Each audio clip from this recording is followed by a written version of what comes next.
What are you in for? What are you in for? I found something buried in the woods. Dad. This is unacceptable. Do you understand?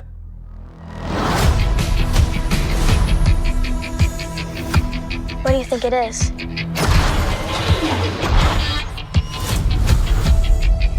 Don't touch anything.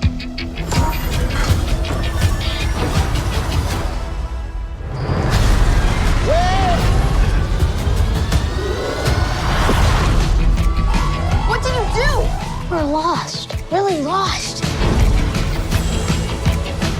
Stay together. We just need some directions home. Come on, kid. Pay up. Whoa. Where'd you two find an old Republic credit? Over here, quick. I'll get you home. We'll make a partnership. But we have to move fast. I need you to take the controls. Okay. Neil? Neil?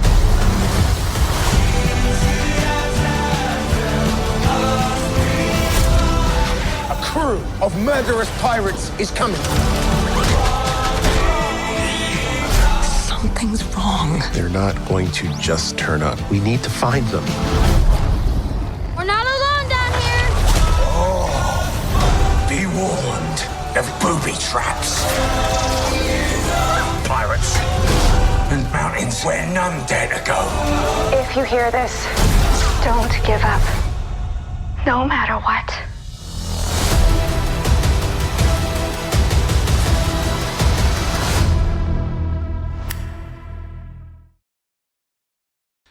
Welcome back. Below was drifting, falling. Dude, did you In love Hatiz, though. Right? Did you love that or what? I loved it. Let Derek get his thing. We're going to gush real quick. Okay. Yeah, welcome back to Han Took Shots First. I'm not taking a shot, I'm drinking a beer. Whoop, whoop. I did the shots earlier. Oh, yeah. Don't touch anything. Yep. Whitney mentioned that earlier, hearing that in the trailer. And I we heard counted it about it. 40 times in the Yep. show. We are talking about... Oh, go ahead. Nope, you talk. I'm going. We are talking about Skeleton Crew episodes 1 and 2, which just came out on Monday, December 2nd. Today is Wednesday, December 4th. We're time traveling. Woo! Anyway, I don't know. This is Han Took Shots First. And who are you? I'm Derek. I'm Whitney. And I'm Jack. No, it's my podcast. You get your own Star Wars podcast, and you can be before me. I go second. I'm Derek. I'm Jack. I'm Whitney. This is Han Took Shots First. Chut, chut. Don't touch anything.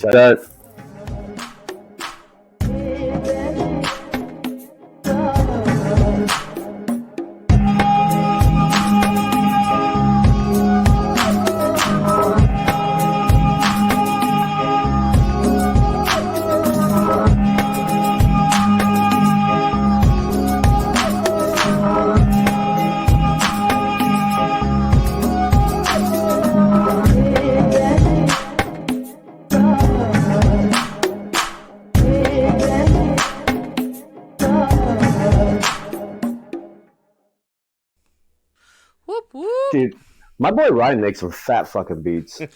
I love that his daughter was like, oh my God, my dad made that. Yeah. It's surprising your dad has talent, right? Okay, so Jaleel Wright. Oh, wait, White. we're not on that episode. That's the second episode. Yeah, don't get ahead of Okay, yourself. we're not on that Yeah. episode. I know that's the problem with doing I know we're doing 2 in a row because they just got released. But we fell into that with Andor. I'm like, wait, did we just see that or are we gonna see that? Yeah. And for those at home listening, this might sound a little messy because this is our first time trying to do a video podcast. So And we're figuring I'm lots of things out. 1,000 years old. Me too. For someone who loves Star Wars, you know surprisingly little about technology. Okay, look, because motherfucker, if this was Star Wars, I would have a droid, and I'd be like, yo, plug me in, and that'd be it. I wouldn't have to do anything else. The droids do it all. That's fair. Even when the kid says he wants to help people, like, no, that's what droids are for. Okay, so in the trailer, we hear someone, we now know who it is saying it, but we heard someone say, where'd you find an old Republic credit? I thought before watching that it was going to be something on the ship they found. So and did that I. ship was going to be ancient. Right. Yeah. But this is a really weird town. This is like, besides it just being like this mythical thing we'll find out next episode, it gives you the illusion of freedom, right? But you can't leave. The barrier. I wondered why there were sidewalks when I saw a trailer. But then we look, it's a fucking town of bumper cars. Yeah. But they all are on a grid. They all still drive on that exactly. little That's what he means. tram They're grid. bumper cars. They're little trams. They're not like even like the tram, the bus that picks them up. They call it a tram. I'm like, sure, it's a bus, fine. But then Dad gets home and he's even a little roller coaster. Exactly. It's the illusion of autonomy. But whatever. I think we have a fucking droid-ruled planet. I don't know why. I think so too.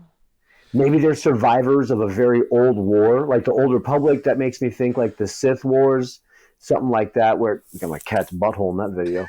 Yep, saw that. Get out of here. But yeah, I'm excited for this mystery. I think this is going to be the big mystery of the show. I think we're going to find out much more about next episode, especially we'll meet him, but we're going to find out more about that character later on.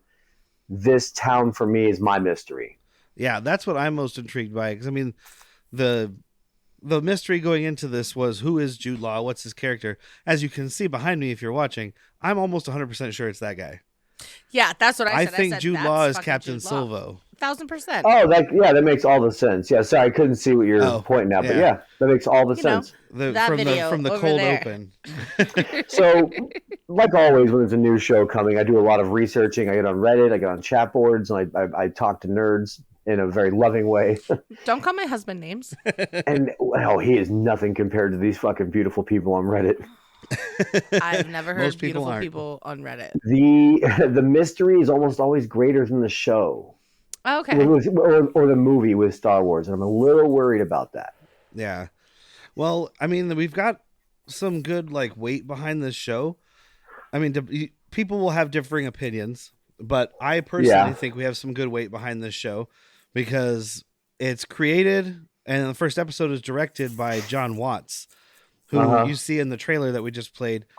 It said the guy who made Spider-Man Far From Home or whatever the last one was called. Yeah. He made all trilogy. three. He made all three. Yeah. Plus, he also did.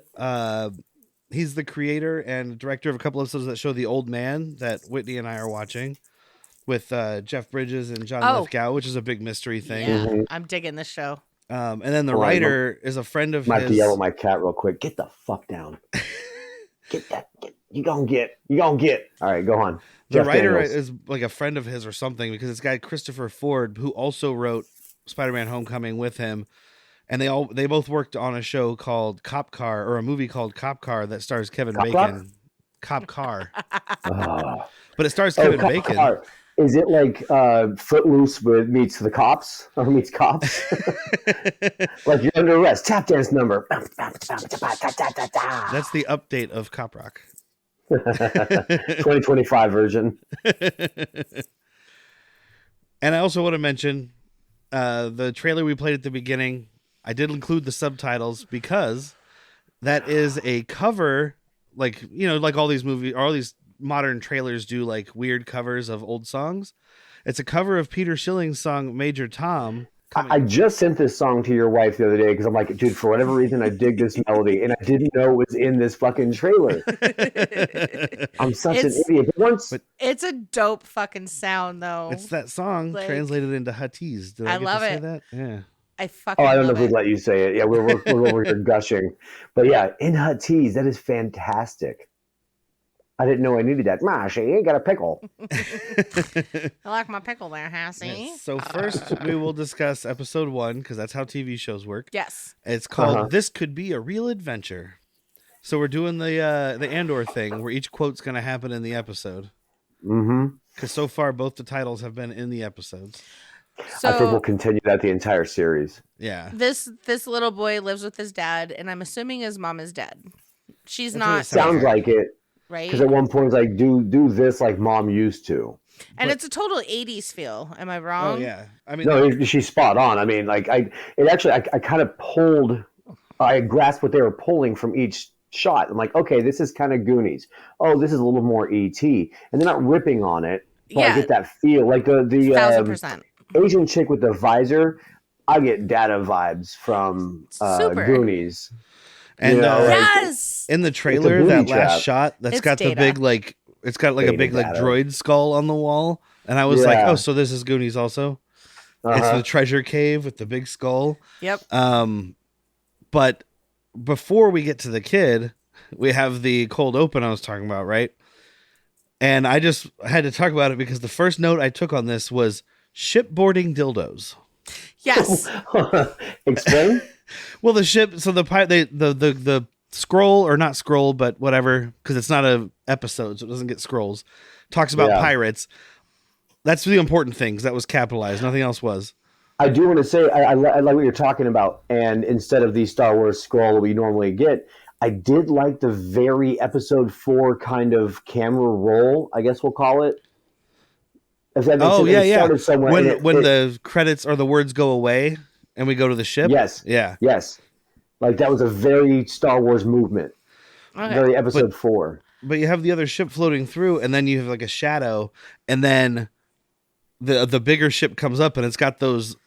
They're little like forcible airlocks that they shoot out, but they fingers. look like dildos going into the side of the ship. Yeah, they got fingered, and then men ran through it.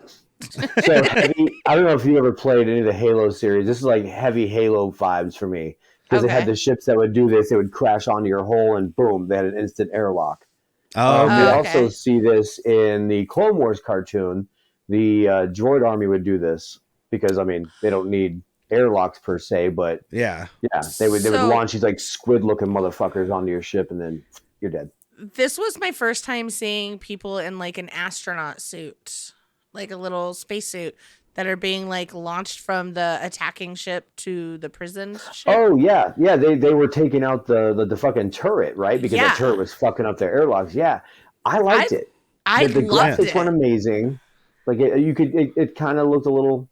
I can see the budget. difference between, like, I think the ship was a miniature, and like the kid Neil is mostly prosthetic, and a lot of the like the Wolfman, the werewolf pirate looks mostly prosthetic. Excuse me. Yeah, I'm digging that. Some of the CG doesn't work out as well, which you could say like, oh, maybe they had to hurry, whatever. But the show is like a year late, so you had time to update it. I'm not going to make excuses because I'm going to criticize this show and kind of fan over it, but like a little merriment of both.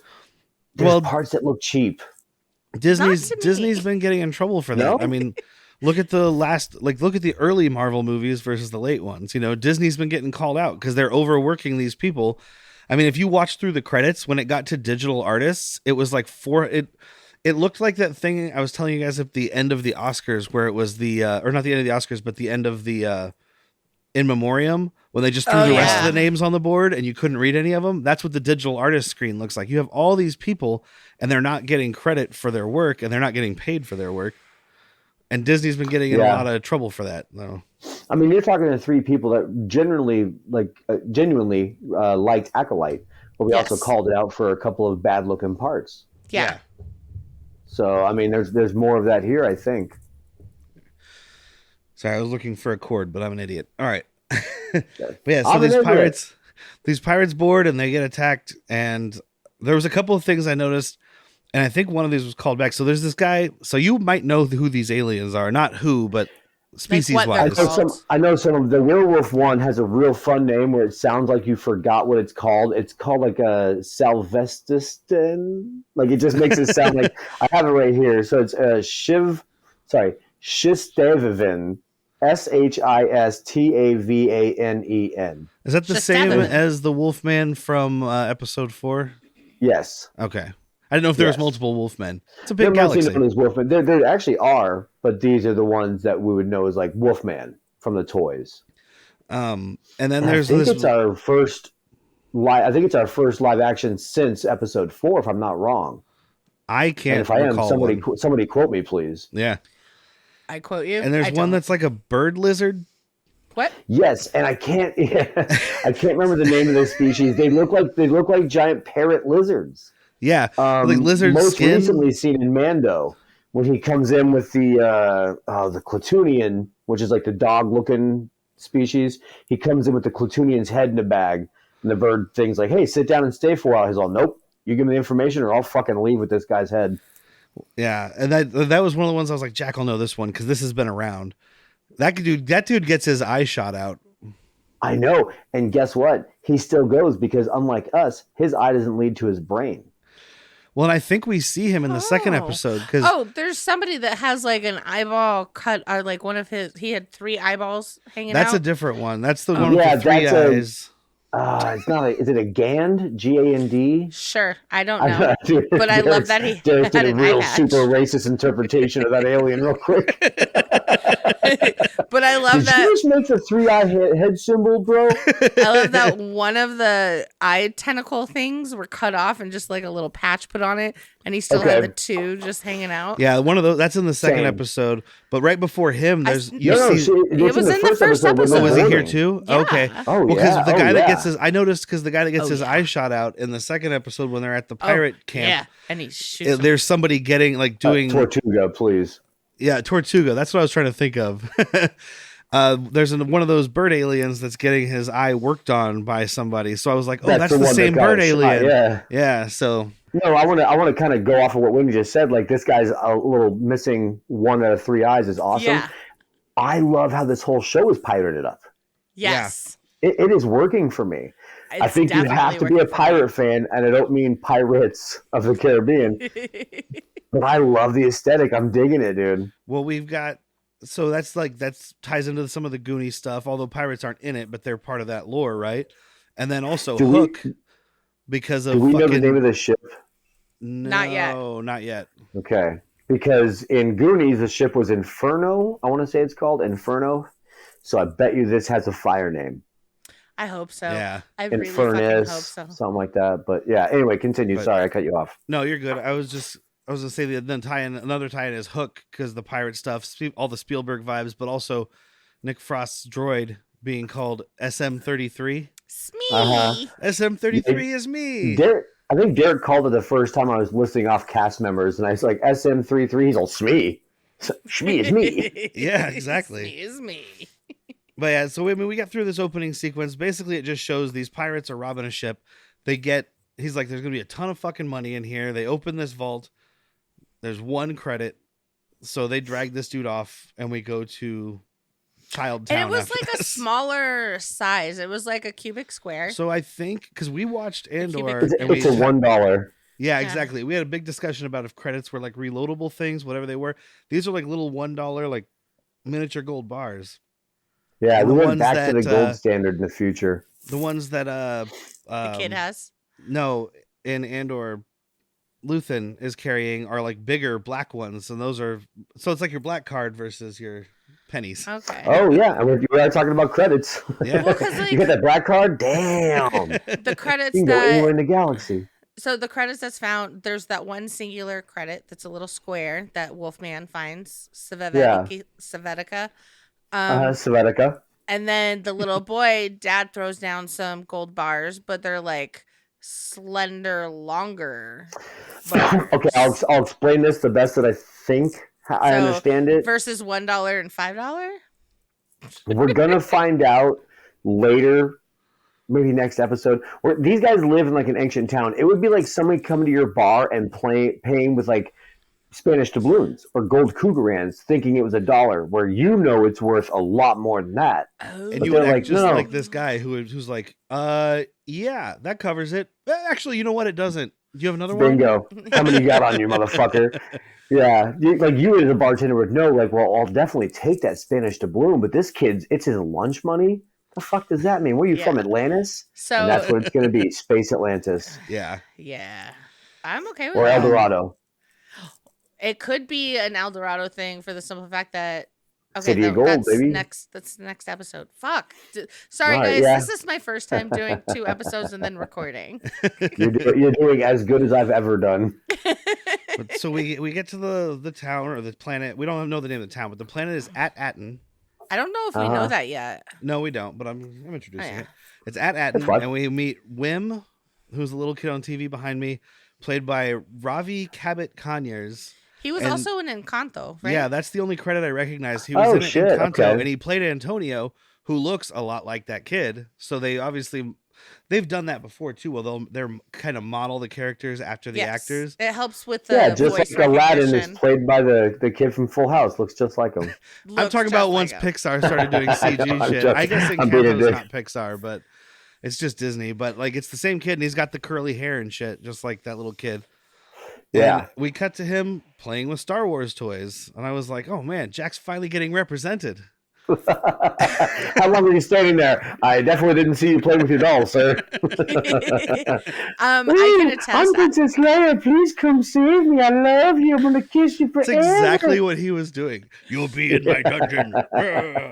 I Oh, definitely he's have. got some weird kinks. I have definitely played with your Star Wars toys at your house. Yeah, because I have. I'm the You have only a adult dish. you know that has a dish of Star Wars toys on their kitchen table just in case. I'm okay with that though. I have a 7-course dinner. Spoiler alert: the 7th course is Star Wars toys. It is. It's also the first course. You know what? The dessert course is called Darth Caker. Oh, there you go. It's chocolate And on actually, chocolate. it starts and ends dinner. It starts and ends your meals because first it's Darth Vapor, then it's Darth Caker. Then I creme brulee it. Hey, I had the high ground. We meet his dad, Wendell. I don't know if we get his name, but that's what the IMDb said. Yeah, we played do. by Tunde. I'm gonna fuck this up, and I really apologize, guys. Please try because I looked it up and it sounds French. Tunde Adebimpe. It sounds It's South Adebimpe, American. something. right? I would say some kind of African origin on that. Just Yeah. 'cause- but So I did look it up because here's the end of the story: is we want to have respect. We're not trying to Correct. Yeah. be perfectionists. We just want to have respect. Adebempe is what it sounded like when I heard the pronunciation. Tunde Adebempe. We saw him in Twisters. yeah, we just watched Twisters the other day. He's in that. He plays a guy named Dexter. He's got like gray in his beard, and he's hanging out with Glenn Powell, and he drives an RV, and he's Oh, kind the of human awesome. capybara. Yeah, he hangs out with the Yes. human capybara. The classic alcoholic made that reference about like some meme that's out there, and I can't stop seeing it now. He's a fucking capybara that wished to be a human. I have one other fun credit for this guy though. One of his first acting roles in the 90s was on Celebrity Deathmatch. In 2 episodes, he played Michael Jordan. Oh, dope. Fucking dope. But yeah, we kind of see he's kind of like, I mean, I guess it's the wrong term, but he's not like an absentee dad, but he's busy. He's got shit going on. He's also a got- single father we know. Yeah, He exactly. is a single father, and presumably like what we would know as the 80s here in America. Uh-huh. And he's got a pretty important job. It seems like, I don't know, it might just be a paper pushing job, but he's being reviewed this week. Yeah. So I have this that's- weird feeling. This is why I feel like these people are like, oops, I spit somewhere. These people are like survivors of something. I don't know exactly what, but they all feel like they're being placed here. And that's why these assessment tests we're about to get to are so important to them. You have to have your fit into society. you I mean think and it there's has still to be. Mike, oh, go ahead. can I give my guess? I think there's still Old Republic, and that's why there's a barrier around the planet, and nobody knows where they are, and that's where everything Yes, but- is. We'll get in. Like, So you're saying your wife is posing, this is an M. Night Shyamalan, The Village situation. Yes. yeah. Okay. I'm gonna say like Pin it's that thought. probably. So we Pin. do have to reference the second episode, which we already kind of did, but how they talk about how it's like this Gonna. lost city of enchanted whatever.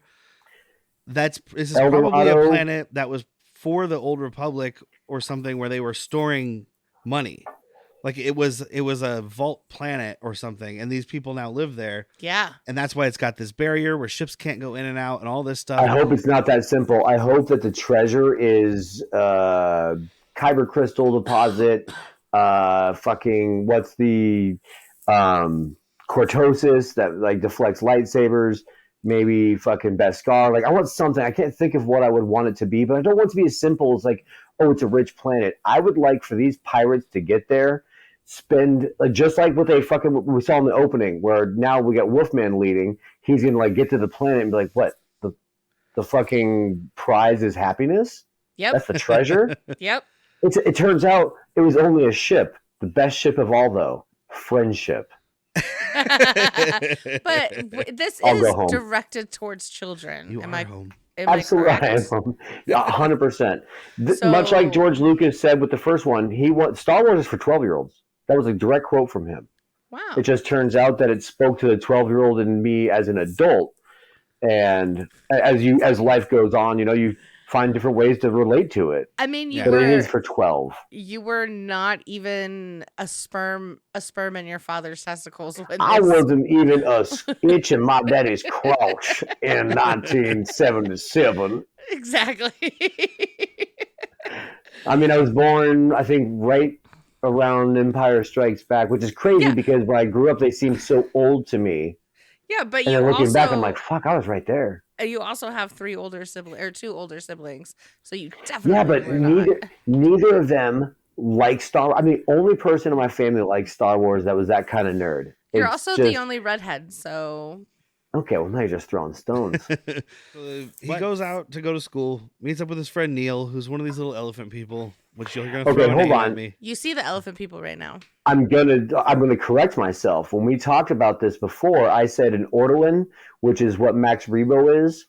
But Max Rebo has different appendages. Max Rebo is the blue guy that plays for the band on the cantina thingy, right? Yeah. This appears to be a different species because I'm pretty sure the ortolans aren't this bipedal elephant person. Okay, I mean, I always thought like the face I guess we always the face is spot on. So. Yeah. I'm pretty sure he's playing the piano with his feet, my friend. Yeah. Maybe. I don't know. But this kid, Neil, they have a little fake lightsaber duel. It's kind of adorable. But It's what I imagine my husband does. This is played by a with you when you guys shift change. I'm gonna now. This is played by a kid named Robert Timothy Smith, and he hasn't been in much. He's in that movie that just came out called Dear Santa that has Jack Black in it. Oh, And thank you. No. From what I read, it's something about like a kid who writes a letter to Santa, but he has dyslexia, so he accidentally writes a letter to Satan. Oh. Who then comes to live with him. Okay, you lost me at Jack Black because I'm a little it. ad nauseum with Jack Black, but that sounds cool. I might have to watch it. Yeah, we can do that. We can make a day. I love those Christmas movies. All right, I know you do. It's Life Day, guys. But I know I can only watch Christmas movies with you in December. It's true. I don't want to be rude. I don't want to be rude to this kid or anything, but his IMDb photo, it looks like it's from like a convention or a thing for this, but he doesn't look that different than the elephant kid. Like he doesn't have the nose and stuff, but he's like a little chubby kid. He's got kind of like big features, big eyes, like big glasses on. Did you happen to check out the profile picture for we're about to be introduced to her, Fern? No. Oh yeah. But I dig Fern. When I was looking, she got the Princess Leia treatment. And exactly. I mean that by the young Leia actor. It's like, I'm such a grown up. Like, dude, let her be a fucking kid, man. I looked at husband and I was like, this is the Han Solo.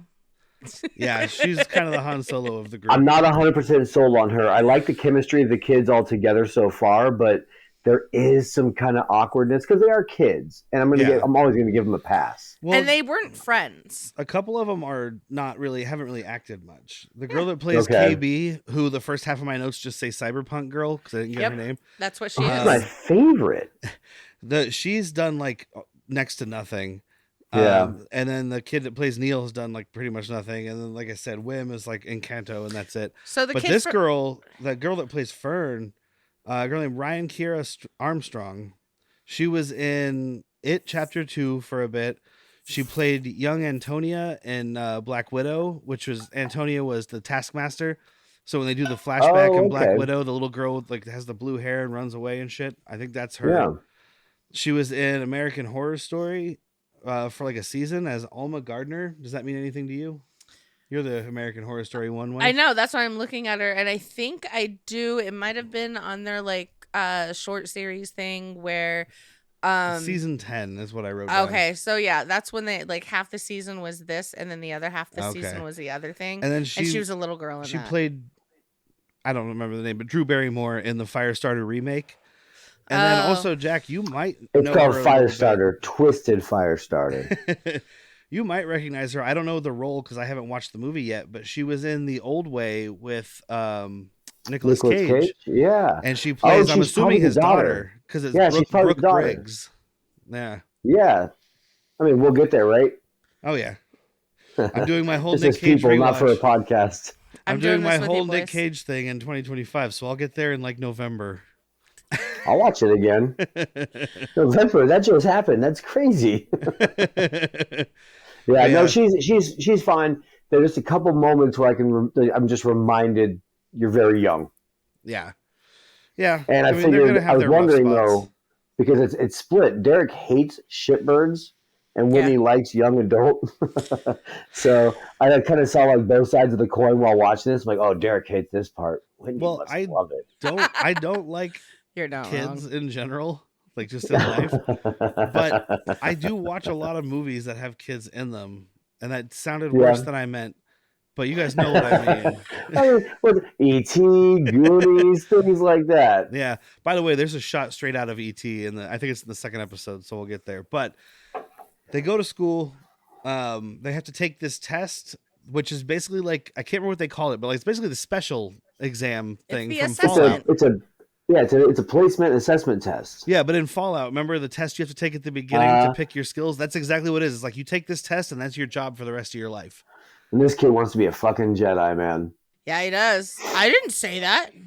I didn't say I want to be a Jedi. If there's danger, I just want to be around it. Okay, I know we're trying to move on, but the kid from Jojo Rabbit that kind of looks like a baby Nick Frost is who I'm picturing that's playing this. No, it's not him. Kid. It's not him. Yeah, playing Neo Snob. I would love that. I love that kid. I know there's like a plethora of years in between. I was going to say, that was like probably 8 years ago now. He aged really well. But that's the face really that I'm poorly. picturing under this Lillifant face. Yeah. But yeah, they have to take this exam, and we do meet who I'm assuming is going to be a character because she's a big actress. So this Farah, who's like the, I don't know, prefect of the planet or something. She comes in, she's very important. Okay, yeah. Chief inspector or something. She's a woman named Carrie Condon, who I've mentioned to you guys before, and you guys both went, who? But yeah, she voiced your girl Friday on all the Spider-Mans and some of the Avengers stuff once Jarvis was gone. And she's also in the movie Banshees of Inisherin, which was a awesome movie from 2024 that you guys should still watch. And she played Mike Ehrmantraut's daughter in Better Call Saul. Okay. Yeah. As soon as I saw her, I was like, she's super familiar. Yeah. It was her voice, not her face. Yes. I was like, meh. I don't know any of that. But yeah, of course, Derek has talked to us before about her. Yeah, I've mentioned her before. I think it was on one of our New Movies Worst People when we were trying to do videos that way. And you guys were like, who? And I was like, no, I just watched this movie. It was great. And you're like, okay, cool. That sounds great. Yeah, so. Yeah, I do like the kids are talking after they find out about the exams. And it's Wim who's like, don't you ever want to do anything exciting? And Neil's like what? And we hard cut to Fern and KB just fucking rocking this speeder through traffic. Yeah, and then it dies, sadly. I think this is why your wife said Han Solo, because she does the fucking like between the trams move and then barely squeezes through. Like she pulls out a fucking gun. She's a child with a gun. Well, this is second episode. But she's got a blaster the whole time. But she's had it on her, is what I'm saying. Has she? Yeah. Where else did she get it from? She's a rich girl. She's a rich girl. And then it's Space Bama. You have to have a gun. I don't know. She's got some. She's like the Princess Leia Han Solo defect of the whole thing. Yeah, well, that's what we get here because like she goes home after doing the speeder stuff, and her mom is like, her mom's there. She's all rich and fancy, very Mon Mothma kind of thing. Well, her mom is whatever you just said from Banshees of Inisherin. Is it She's the same Ed woman? Sheeran? Yeah. Oh, I didn't even the Banshees of Ed Sheeran. No, her hair is shorter. Is it the same woman? Am I wrong? I don't know. I couldn't tell. They kind of look alike, but they're just two. I know I've been drinking, but I'm not drunk. I swear that was I was like, oh, you're because the mom even like gives her this badge and she's like, here you go, you're back on top. There's only room on the top for a few or for one, something like that. Yeah, there's not very much room on. And that makes sense. Is it not the fucking same person? I don't know. I don't think we'll find out until next fucking week. Yeah, or a couple weeks because all right. Yeah. Well, no, when they release the IMDb.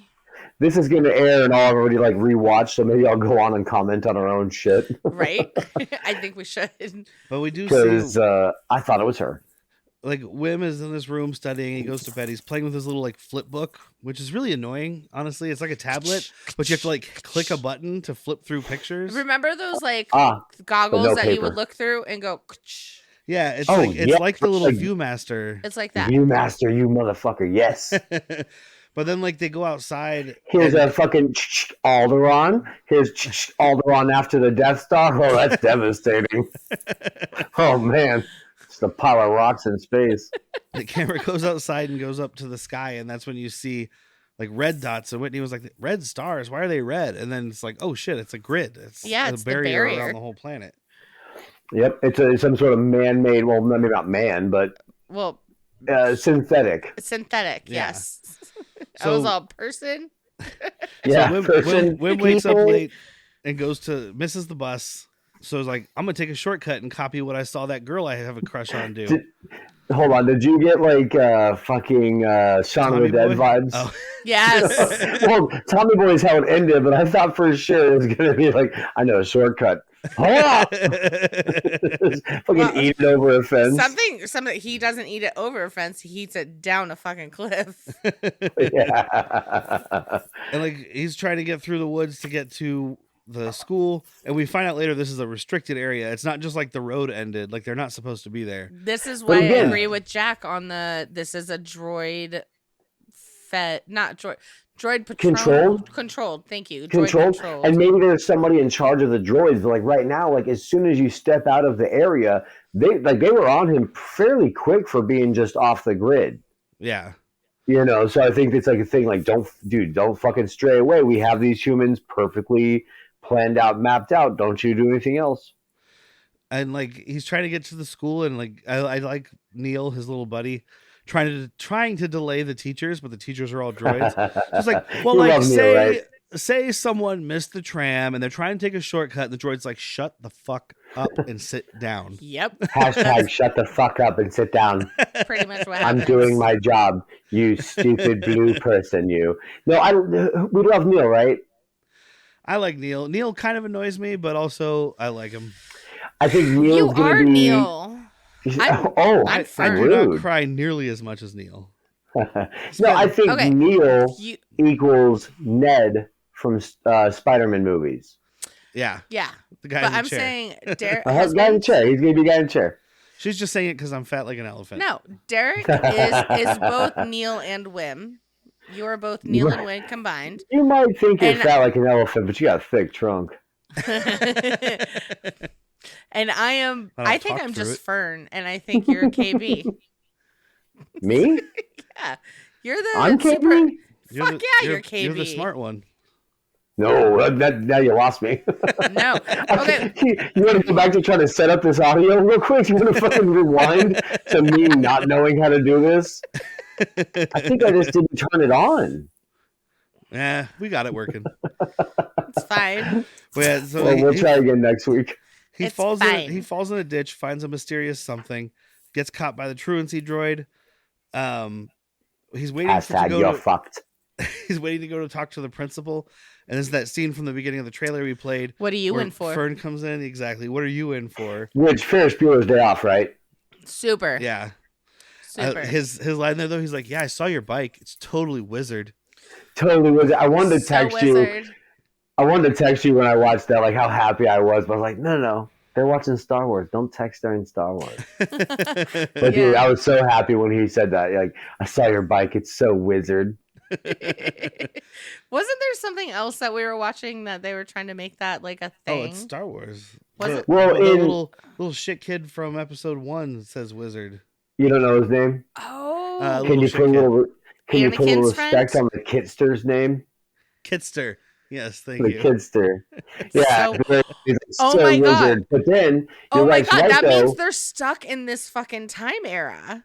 Well, no, it's just Oh. a, It's no. Oh, it's like we know old- the time era. old, know the old time slang era. but old slang is what she's saying. Like they're Yeah. living in the past, even though they're in the okay. current. Like that Well- town is clearly stuck in a bubble. I don't want to say you're wrong because I stuck in a really bubble. do. I really Stephen King Sphere. I do like what you're saying, but the in dome. Mandalorian season, whatever episode, it's season 2 or 3, I think it's 3, when he builds the hot rod, the N1 Naboo Starfighter. Right. He takes it for a fucking drive, and Palimoto's like, how was it? And he's like, wizard.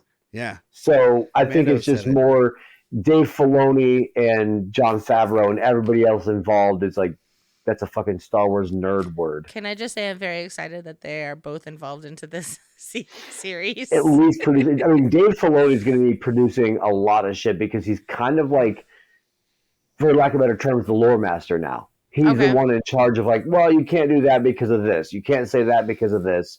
And I You know it have makes to do some this. people unhappy because he leans into referencing the cartoons and stuff, and they're like, "Well, why should I have to watch a cartoon?" But I've yet to watch anything where I was lost by not watching the cartoon. So I think the cartoons make it richer, but it's not like necessity. I talked to on this, he's Ryan, not Believe. Yeah, I talked to Ryan about Ahsoka, and he's like, "Yeah, I wasn't really lost." I'm like, "Cool," because it was a much more rich experience after watching Rebels, but he didn't have to. yeah. And me You being a guys watch newbie Ahsoka, right? that doesn't know Yeah. anything about anything, and I'm like, I follow this perfectly.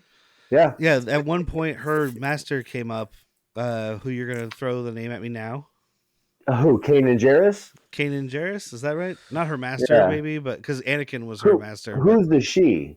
Ahsoka, her buddy. I don't know, the one who gets lost in the other universe. Oh, yeah. Ezra Bridger. Kanan Jarrus is Ezra Bridger's master, Okay, that's what it was. aka Ezra Caleb Dune. Bridger was talking about Kanan Jarrus, and she's like, "Do I need to know who that is?" So I googled him, and it was only a cartoon picture, and so I just said no. I've said it before on this, and you'll probably be flashback now, but it's Freddie Prinze Jr. Oh, is the voice of that.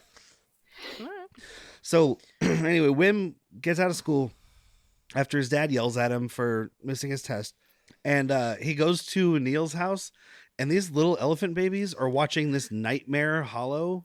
Like, I loved it. I don't know what this thing was, but it was nightmare fuel. I loved it. Okay, And well, I it's can't definitely wait for you. a holiday I special cannot thing. wait for you to watch Holiday Special. Yeah. I didn't say anything while we were watching it, but I knew it was a holiday special thing. But like these little, just these Did you like this part, Whitney? terrifying. I did. I thought. Oh, I was like, you're gonna love the Holiday Special. These I was like, terrifying French there's clowns. I was just like, oh, there's these little twins, and then you saw Jolie or whatever his name was, and Yeah, I think that's right. like Real quick, so there we have Neil, N-E-E-L. and then his brothers and stuff are all like Julo and Tubi and fucking What if Hulu. Neil is short for like Nila Tenabakapasutu? Okay, yeah, And because he's they all like, have "Well, I'm not weird. saying They that all every have time." weird alien names, and he's got like Neil. Well, It's also, Joe okay, It's probably Joe Neal, and he just calls him Neil. we have Fair. Neil, who's subservient, so he kneels down before everybody. That's Whim exactly what I was thinking. is our guy that has to do everything Goes on a whim. on the whim. Fern, who's just Hold on, we'll stern get to as a fern. KB, I'm thinking of maybe it's a local thing, but KB Toys, because she's kind of not really there. She's No, a but, fucking like, toy. It's And gotta then be Fern something else is the other one than that's that. going to have the growth. Yeah, exactly. I'm like, well, she's standing And tall. she's also the wild fern. Oh, there it is. His is better than mine. But yeah, so he's like, "Hey, does your dad still have those tools?" And like they get tools, and he's like, "Okay." Oh, first of all, I want to mention, and I meant to send this picture to the chat thing so I could pop it up, but I didn't. His dad has a beer poster in the garage. Yes, he does. It's almost like the Ooh. Sam Adams chick with like the two, or like a German thing with like the 2 pints of lagers. Like a foaming St. over. Paul's girl, maybe? But Yeah. it's like St. Pauli's, but it's like an elephant. Yeah, it's a blue elephant lady carrying 4 pints of beer. Oh, But it's it like looks- delirium, but this is a pink elephant. But it looks like religious, like stained glass hanging there. So I had to pause it to look, and I was like, "That's just a beer poster." Yeah, dude. Oh, no, it's next episode. Never mind.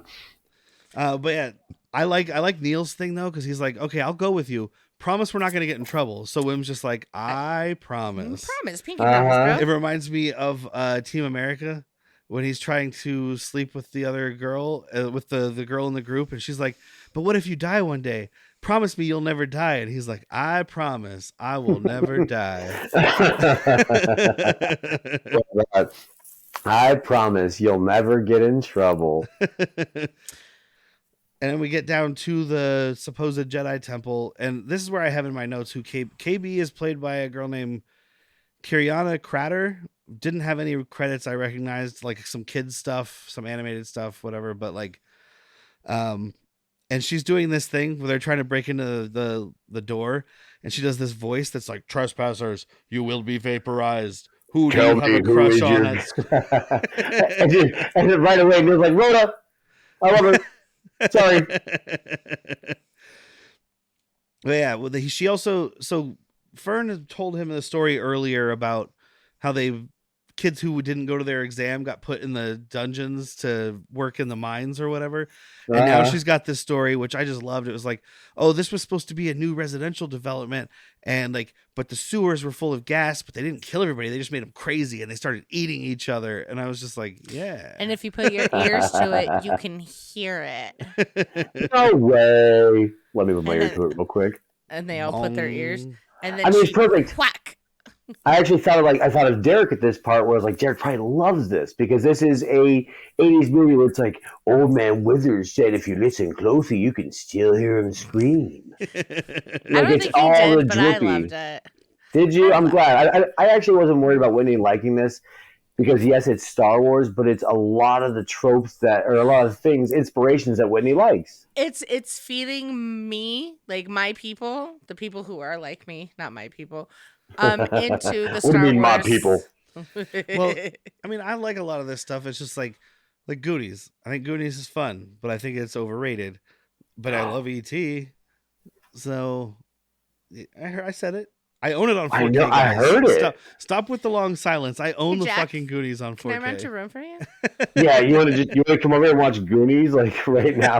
Yeah, I kind of do. No, I'm never gonna flame somebody for not liking something. I could watch Goonies probably once a year, and that's me. That's my nostalgia. That's not his. I mean, you guys all know there's a certain movie I fucking hate. So I'm not saying it because it's a different podcast. Against the Ninja. Nope, we're not doing it. It's get on a different podcast for that shit. Both of you. Just so you I'm guys looking at know, both of you. Just so the listeners know, by the way, this episode comes out December 4th. As of December 2nd, our second anniversary episode on Bad Movies, Worst People about Miami Connection, which is what she's talking about, is available everywhere you get podcasts. And at patreon.com/worstpeople, you can watch it on video. Continue. Golf clap for ourselves. Golf clap. I'm not clapping. I'm clapping for congrats on the 2 years, boys. I love it. She even bailed on the episode. Anyway, so KB so fast. KB finds the service panel, gets this door open, and immediately, I mean, we saw the trailer and we know it's a ship. Who's the Star Trek dude with the visor? Jodie LaForge? Jodie LaForge, yeah. Jodie LaForge. I got heavy vibes of that with her visor, and I'm not complaining. Yeah, I'm hoping they'll kind of, I mean, I don't need like a big exposition scene, but I'm hoping they'll kind of explain what it does, because she takes it on and puts it off, so she doesn't need it. It's metaverse. It's super meta. It's her meta sunglasses. Well, she takes, or whatever. at this point right here, she like takes the thingy out and like puts a... Oh, she you know what it is? Yeah, she plugs into...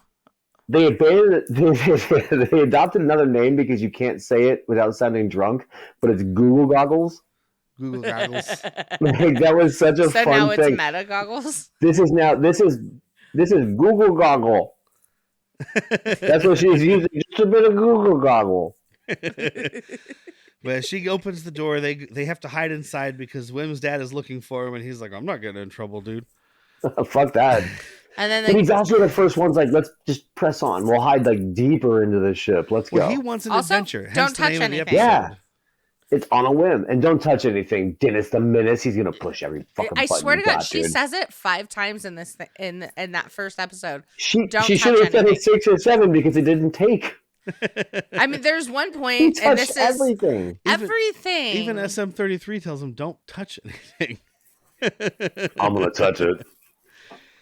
But yeah, they go in, they find the dead droid, which turns out to be SM33, but we find that out soon. It's got a rat living in its head. He died pulling a lever. Yeah. And it actually wasn't Wim that did it. It was Neil, like, tripped and fell into the robot that pulled the lever. Yeah, which then locks them in. Oh, I thought it was all Wim's fault. I thought it was because KB turned the power on and then with the power going on, it just tripped it. Or was it the power doors went locked on before the power went on? The doors locked, and then everything like shut down completely. Oh, okay. Yeah. But like I do like they're looking for the stuff. Like they're following the power conduit to find where to turn on the power to open the door.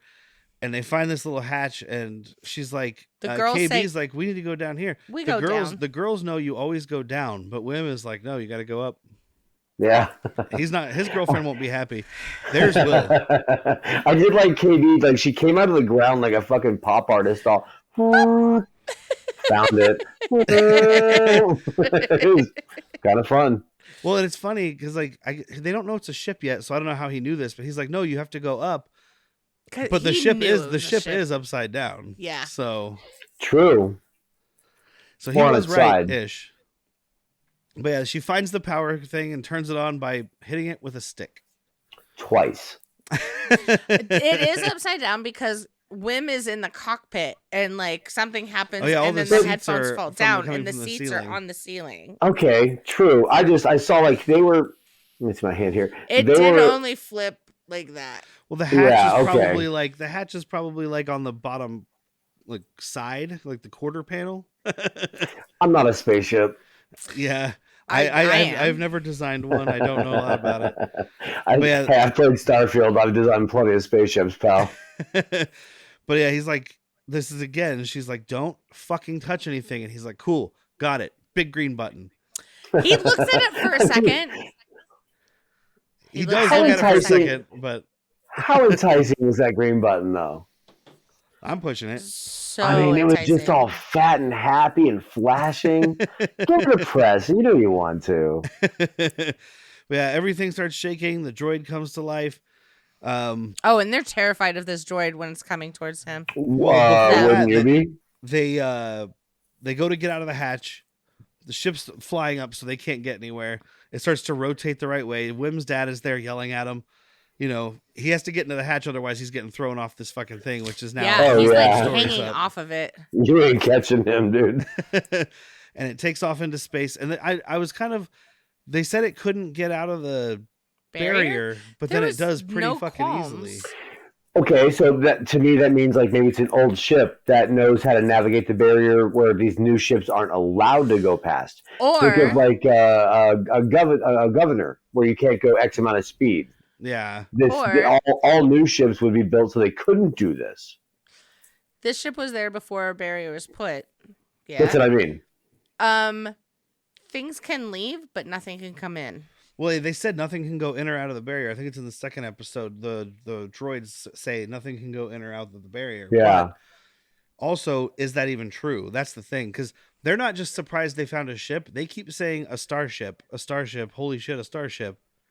So they don't Yeah, even have maybe ships it that doesn't leave the even- planet. Yeah, it doesn't Mhm. have the that's what I'm saying. Like nothing can leave the planet. Like there's Well, nothing that can. Yeah, leave that's the what I mean. planet. Like it can go through. They just tell everybody nothing can go through the barrier, but Yeah. they don't even have the technology for the ships to leave the barrier. We're gonna be pulling from Treasure Island Treasure Island as well as all these other things we've talked about, I think. Yes. And this Treasure is like Island. this ship is Billy Bones. Yes. But you really get the idea here of how like enclosed they are, because they get out into space and they're looking around. I think it's Wim that doesn't even know what stars are. Like, what are those? And Neil's like, I think they're planets. And KB, I think, says they're stars. And it's like, I didn't know there would be so many. It's like they Yeah. don't even know what stars are. And I was like, how Back to the sad village. to not be able to see. Because, I mean, you and I had this conversation just last night. Mm-hmm.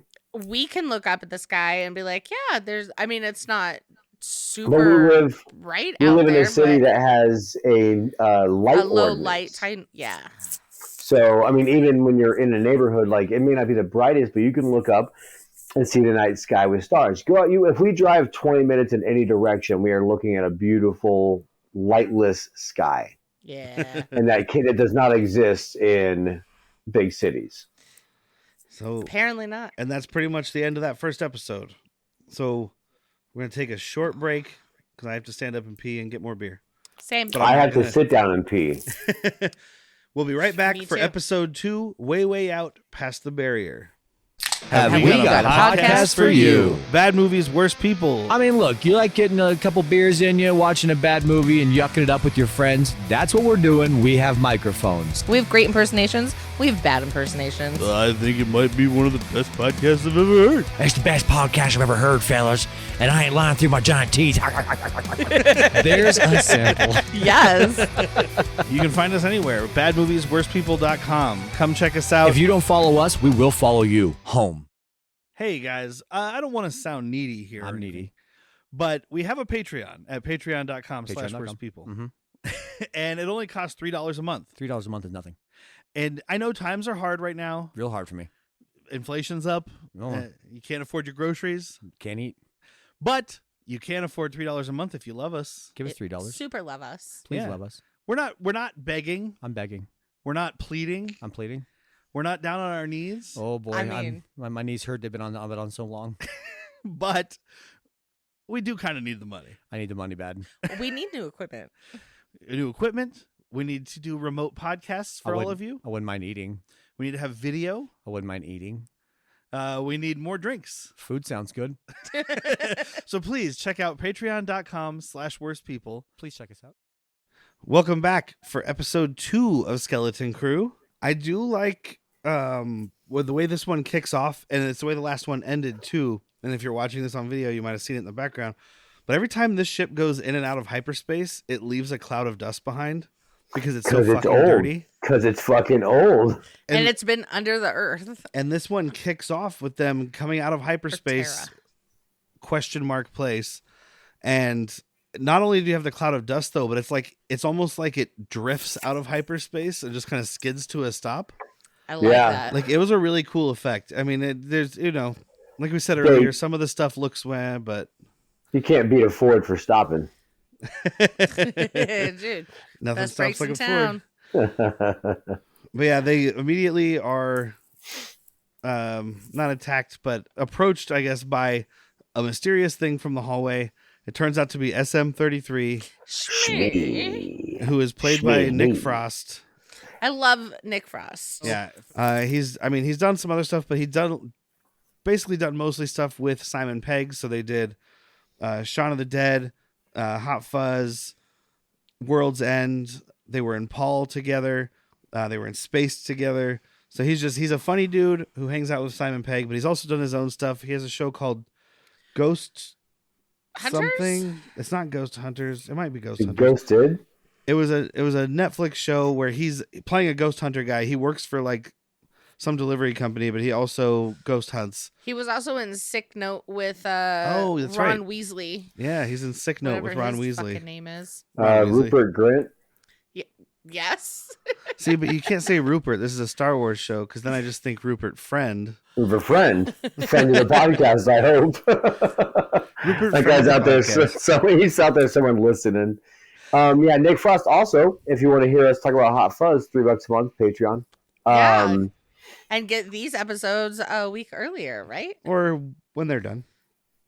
Not the Skeleton Crew ones. These are coming out the day after the episodes come out. But Han took shots first. Somewhere between 1 week and 1 month early, yes. So shameless plug. And yeah, dude, I love Nick Frost right here, especially. Like he's not overdoing the pirate thing, which could easily happen. Yeah. It's really fun. Well, really likes me. As you can see behind me, well, not now. Now it's a little fat elephant kid, but he's got one eye burned out, so that's like his eye patch. What if he's thin for an elephant kid? Well, okay, fair. What if that's like the fucking sexy boy of elephant kids? I can't believe I said that. The sexy boy of elephant kids? Yeah, he's got the one eye not burnt out, missing. So it's almost like he has an eye patch. And then there's a rat that lives in his head. He also, oh my God, I love the little rat that lives Do you in want his a head. spinfoil theory? Yes. And then also the robot's been dead. It's the rat found a way to control the robot. The rat is the thing that matters. The rat is the thing that matters. But he also has like a little leg. It's not like a drag, but it's a peg leg. It's his peg leg. It's like a peg leg. The rat is his parrot. Hold on, you just went super Christopher Walken. It's a peg leg.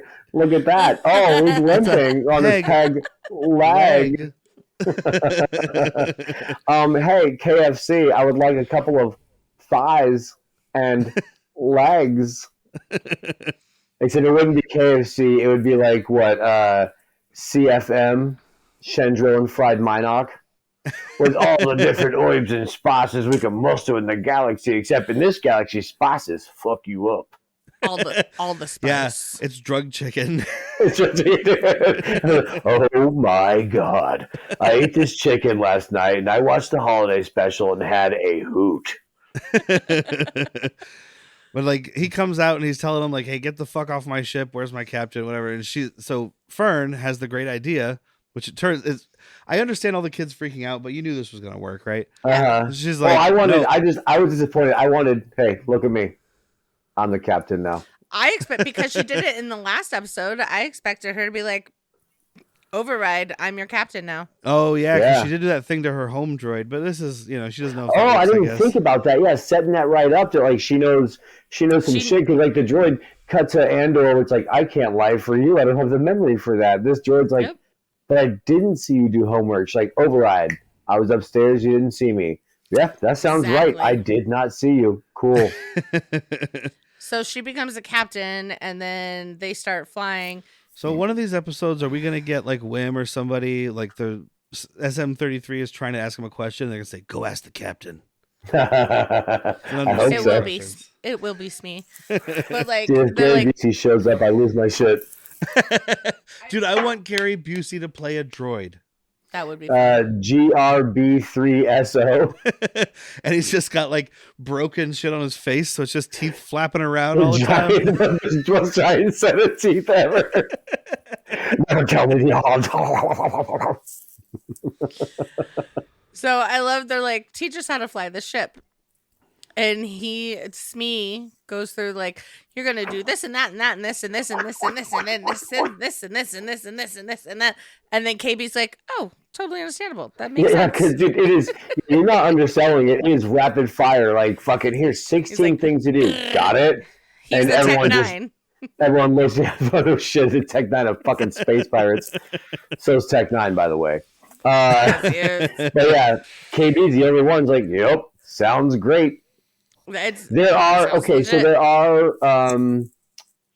I can't even think what to call them. I guess they'd be kind of cyborgs. Think of episode 5, Empire Strikes Back. There's the bald dude with like the computer around his head, very much like a cul-de-sac of hair. Lobot, by the way. I was just watching Empire the other day, and I was wondering if he was the same as Rupert Friend. I was going to ask you, but no, but it's not like earphones. It's like a whole head wrap thing. Yes, and actually, fucking back to cartoons, man. Rebels explains that implant better than almost anything. The books do a better job, but just barely. But you can sacrifice some of your, I guess, personality. It's like giving yourself a fucking robotic lobotomy. A robotomy. Okay. And like you the do better with numbers. In Solo. But that's an extreme version. That's a demented. Yeah, but that's what I mean. That's like, it's like a similar thing. Experiment from Dr. Cornelius, man. Dr. Cornelius, who hung out with the Wolfman, right? No, he hung out with the Otter Man. He hung out with Ponda Baba. I don't know anything you guys are talking stay about. with us. Whitney, stay with us. We're almost out of this. The Walrus Man, not the Otter Man. I'm sorry. I am sorry to all totally walruses saw out that. there. Can't find an Ottoman. But yes, so I think like this, what she has here with these goggles is a version, a kind of a hybrid of some sort of implant where, because she does seem, I'm not being disrespectful here, she seems a little like almost autistic, or what's Asperger's. Yes. Yeah, like she's Asperger's. Autistic. Like Asperger's is not technically recognized anymore. It's just all autistic. But yeah. So she's on the spectrum of autism where she's much better with numbers and mathematics than people and emotion. Yes. So I mean, it sounds like somebody sitting right up here. I married one. I don't know what you guys are talking about. Look at my name. It has numbers in it. Or I have 2 siblings and a child that all have autism. Yeah. So no, I'm not being disrespectful, but like that's who she is to me. Is like, yeah, she's like that with a little. We were out on the rocks the other day. That fucking bartender had the meta glasses that just told her everything. That's this. And that's exactly what I thought it was something like that. But they're telling him, they're like, we just want to go home. He's like, okay, cool, fuck it then. Where's home? At Atten. Okay, well that doesn't exist, so try again. And they just keep saying it like it's like you're talking to someone who doesn't speak English, and you're just like, I would like a large. Like you can't just get louder. Like what I mean? It's okay. I speak perfect Spanish. I would like to go home. You just said it louder. And I do like his thing because it gives that like hopeless feeling to their whole situation, because he's like, okay, cool. I don't know where that is. Which one is it? And points at all the thousands of stars, and they're like, fuck, we're lost. I do want to interject. There is one little spot while they're in the hyperspace where Neil and Wim are walking through, and Wim's like, look, we can sleep here, and all of this is cool. And he's like, everything's great. And Neil's like, I want to be home with my family. Yeah. This like, room what about stinks. the twins? Also, this place stinks and it's full of skeletons. And Wim is like, Smells of death. it's fine. So it just goes to show you, like, Neil has a wonderful home life. And Wim doesn't. What a valid point. Like, Neil's like, let me go home with my family. And this fucking Wim kid's like, why? There's no family there for me. Very yin and yang. Very fucking juxtaposition. Super. I needed to throw that in there because I'm pretty sure that's going to have a big plot point coming through. No, I think you're 100% correct. It's a fucking great point. And then we go back to at Atten, and we see the droids are searching for the kids, but this is what I was saying was like straight out, like this shot is out of E.T. because you got these droids out in the woods looking for these kids, and their heads they're have all lights like on. they're all like crotch height. Well, it's not that, but like they've got the flashlights, and then the camera is slowly like moving up, and it's not jibbing there's up? like jibbing would probably be the Well, it correct started term, at crotch height, but you can't say you're jibbing at crotch. I mean, I like to jib a crotch every now and then. It goes right past these ferns. So you have like all these ferns growing with the flashlights behind them. That is straight up the forest around Elliot's house. It is. And I think I know the answer, but you're not mad at that. You're just calling it out, right? No, yeah. Not even mad. As soon as that happened, I was like, because this whole thing obviously has ET vibes, like we said on our preview episode when we watched the trailer. It's very Spielbergian, this whole thing. Yes, with to me a lot of Goonies, and we're getting closer to that with the pirates. Still not mad. Not mad at all. No, I didn't think either of you were. I just wanted to ask. Like, I see where they're pulling from instead of like, oh, copy. It's like, no, it's a homage. It's a top of the morning. The rest of the day. But yeah, this is when the dad gets there, and they're like, he's telling him a starship took my kids, and the robots are like, There's no starships can't go anywhere, so you're a fucking liar. Yep. And I'm sure we'll see where this goes. He's gonna get dragged into Carrie Condon's office or something, and she's gonna be like, what you're saying is impossible, and that whole thing. Yeah, that's not this episode. Oh shit, I meant to ask fucking last episode when Wim keeps talking about Jedi. Do you think this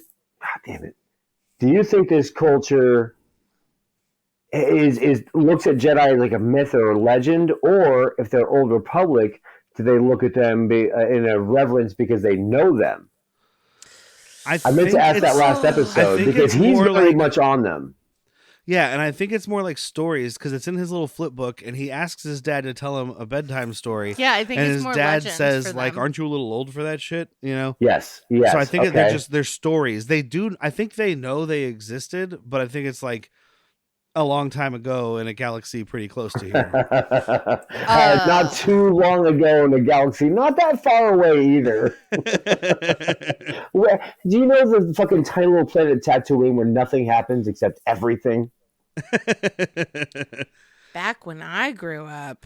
And I mean, they know about Sith and stuff because his little toys. There was a green lightsaber and a red lightsaber. And kind of fast forwarding a bit, in the trailer, we see Jude Law translate what I think is Sith, like Sith runes, which would be illegal to do in the time of any time that wasn't ruled by Palpatine, before and after. Like any time that the Sith weren't in charge, that's Sith translation, it would be like, it's not a fucking big known thing. That was one of the things I read about online where people were like, well, this proves that he's a secret Sith. And I'm it just does not prove it. I watched the first episode and I'm like, he's a pirate, but I could be wrong. I think he's just a pirate Jedi. But I mean, he does have some force powers. Obviously, we see that, but also in the scroll or whatever at the beginning of the first episode, it says the time of the New Republic, pirates are rampant, whatever. So we know that this because is they demilitarize like fucking idiots. well, and like we've heard online, obviously, that this takes place around the time of like Mando season 3, Ahsoka ish. But yes, like, because we've seen Thane, the Nikto pirate, coming up later. okay, that's the same one. Yes, Okay, exactly. I was wondering. Okay, yeah, but also it's like it's one of those things where I was like, well, they don't necessarily give us anything to exactly tie it, other than when I saw that guy. yes. A lot of the, like, they actually like put out press dockets and made sure people knew this would be a connection, which makes me think they want to make sure you know, like, hey, remember him from Mando? Same fucking dude. I got attacked by a bug. What the fuck just happened? there was like a little like moth or something, a little tiny bug flying around my face. Mothra! It went right for my eye. He likes Mothra. That's fine. That's awesome. But no, I figured they want us to know it's the same thing. It's them doing their Marvel thing.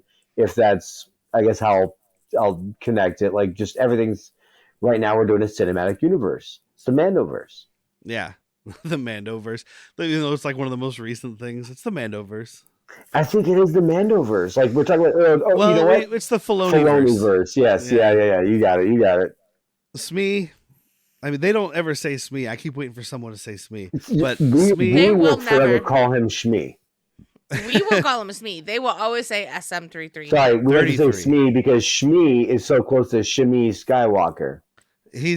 They get to this pirate Tortuga. They get Tortuga to Tortuga is what it is. And I like his little quote because he's like, at Borgo, you'll rest well in a soft bed or a shallow grave. Yep. That's nice. It's fucking delightfully piratey.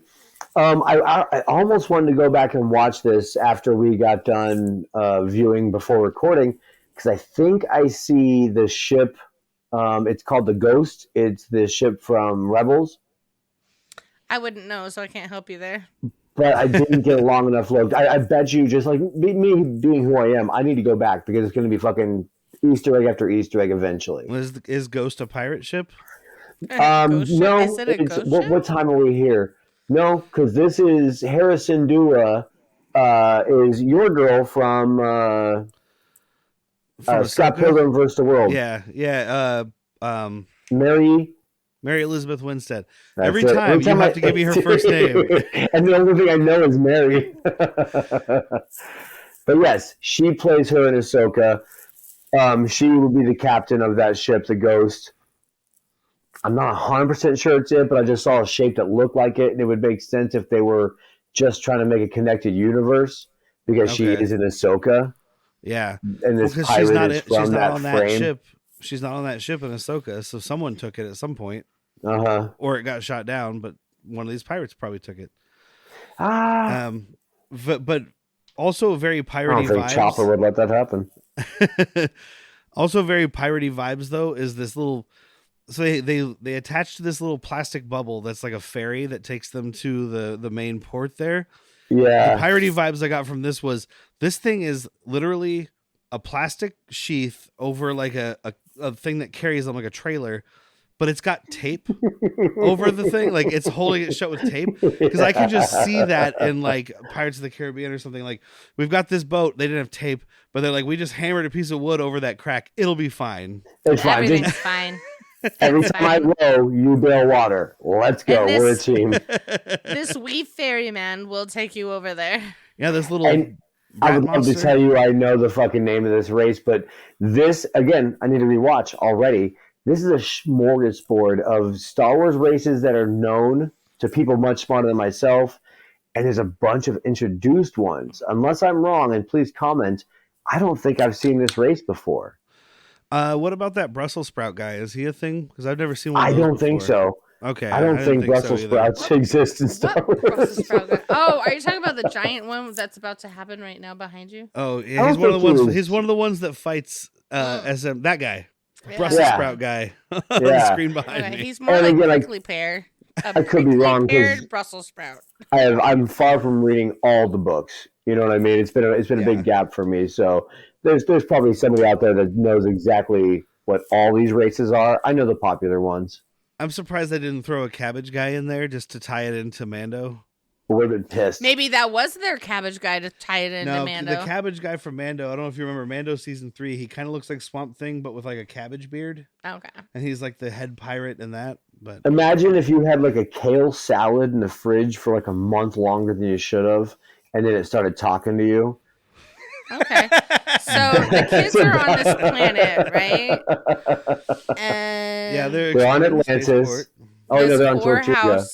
There's a lady at the whore's house that's like looking at them. Yeah, I was a little weirded out by that at first. This lady was like staring at them, and like when it's Fern and KB, and when Fern walks away, this lady from the whorehouse brothel, the Beetlejuice brothel. Yeah, because it sounds really fun and exciting in there. She looks at Fern walking away though, and I just turned away and I was like, "Well, there's a person getting trafficked pretty soon." Like it's like the lady from the brothel is like, "Look at that young person," but that's not. Turns out that's not it. But I appreciate her question because she's like, "Are you children?" Because you never know in the Star Wars universe. This could be a fully grown whatever 10. Oh, okay. See, I that makes a lot of sense. I didn't take it that way. I took it as her being like, "Are you children?" Like, I've lived here my whole life, never seen one. Yep, no, I took it as like the way Jack said it. I took it the way Jack said it. Like, oh wait, you're children, right? Like, get the fuck out of here. But this is where we first get the mystery of At-Atten, because they tell him like, she's like, "Where's your home?" At-Atten. She's like, no. Like, but where are you from? Shut the fuck up. Where are you from? You can't keep saying you're from Atlantis. You just can't. That's exactly what they're saying. I'm from Atlantis. Uh-huh.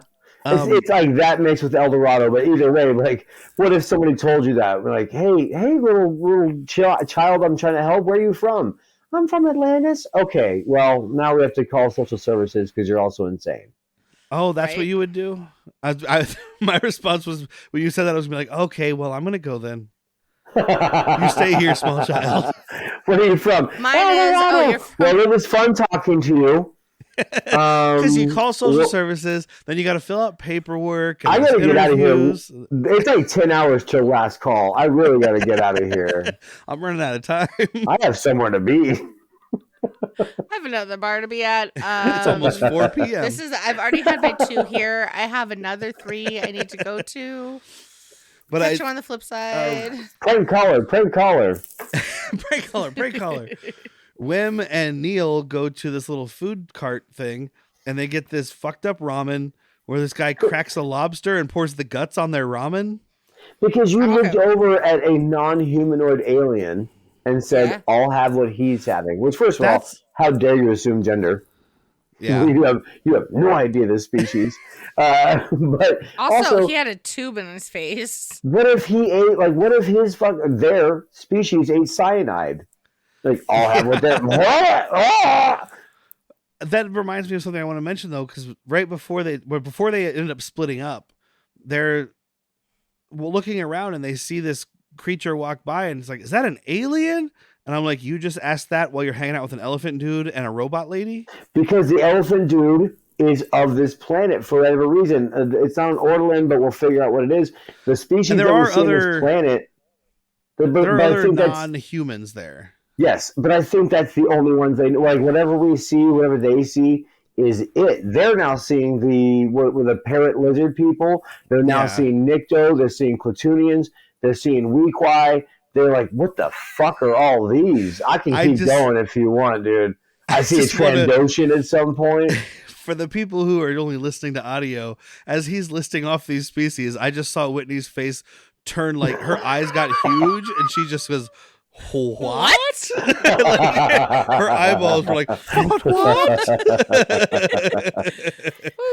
don't know any of these sorry. words. I forget that I'm not speaking like normally. It flies off my tongue. It's like, what? Oh, they don't know what I'm saying. Honey, you do this every time. It's fine. I recognize almost everything you said. Okay, good. You've been doing this too long.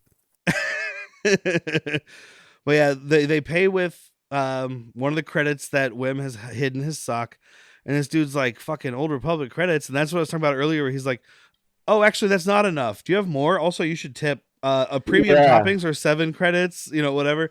And then it's the dude, the Brussels sprout monster guy. sitting there who's like, luckily it's a scumbag town. Yeah, he's like, where the fuck do you get Old Republic credits, dude? At home. Where's home? And that's when we cut back to the girls because they're like, it's at Atten. And that's when the hooker is like, yeah, here's some.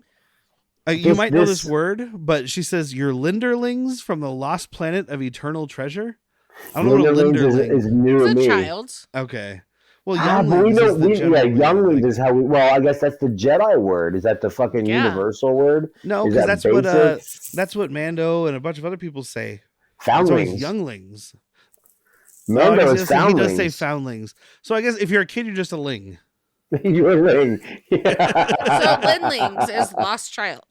Lost child. Okay. Or it could be some sort of what is this? Atlanta.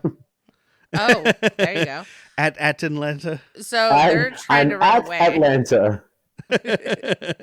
So the kids, I like what Wim does. He just flips his bowl onto the grill in front of him and lights a fire. Okay. And luckily that shit goes up because Neil just he's like, Wim. Well, I love me some Neil right now. The guy serving the food is like a different type of werewolf monster. Yes, like he is not a six-eyed Svetlanian or whatever we said.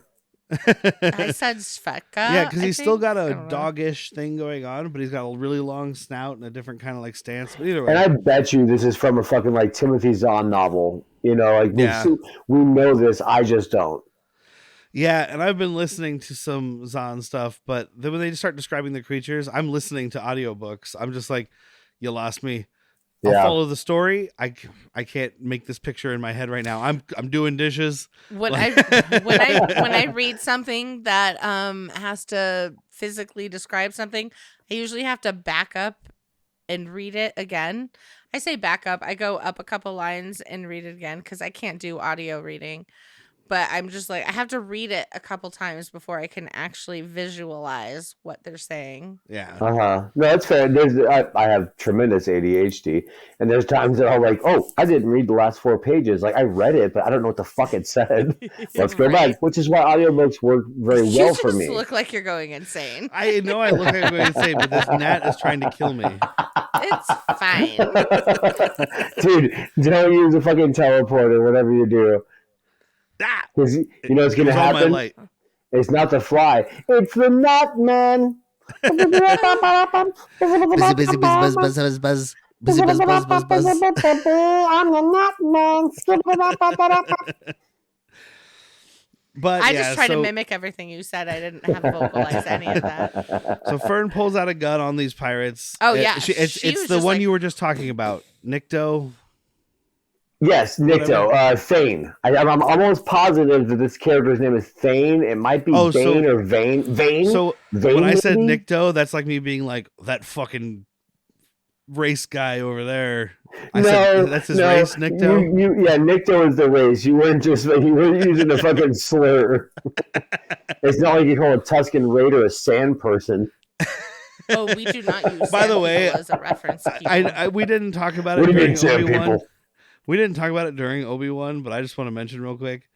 I guess I'm not surprised because of when they made the show, but Uncle Owen definitely wouldn't have been saying Tusken Raiders, right? No fucking way, dude. Sand people were the nicest thing he said. That's like when your grandfather said something like, he didn't use the N-word, but he said something very racist. And you're like, he might be gone soon. There's no way of changing him. We've all had that racist uncle. If you're our age, we've all had that racist uncle. Yeah, well, or grandpa. Yeah. I had that grandpa. Not my uncle, but I had that grandma.